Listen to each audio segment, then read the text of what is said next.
My name is Cerys Jones and my project is optimising the process of multispectral imaging for heritage artefacts. And what multispectral imaging is that you capture images of an object from ultraviolet through the visible and into the infrared light, and different features will appear and disappear, so you can see things that you wouldn't normally see with the human eye. So I did one module on image processing that I really enjoyed in my maths degree, and then decided that that's what I wanted to go into. So I literally Googled image processing PhD and the SEAHA one came up, and I've always been interested in history, so it was like the perfect fit. The best experience I've had working in science, especially heritage science, was working with UCL Special Collections, and they gave me a letter from Professor Pearson, who is a mathematician who basically founded the field of statistics at UCL, and it was mould damage, so they couldn't read what the text said.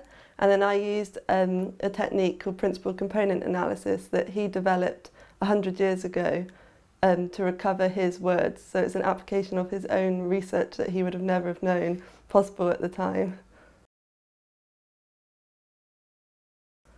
I'd say for sciences it's really good. If you look at SEAHA, there's a lot of women in both in the academia and in the like students' research roles. But for science, it's quite poor on the whole. I think it's a mixture of things. I think that in schools we're not encouraging girls to go into science enough. I was regularly told that physics and maths was a boys' subject, and I think that if you let that put you off, it would. I think as well that in the media and things, if you look at shows like Big Bang Theory, there's 4 men that are physicists. They've now added 2 women that are biologists, but they still wouldn't have done the show with 4 female physicists and 1 hot guy across the road.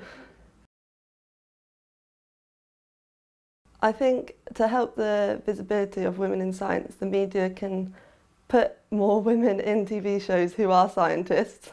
That will get to the younger audience as well, people growing up through school. You will often hear of the mad scientist, which is an old man with crazy grey hair, but you very rarely hear of a normal, cool, social female scientist.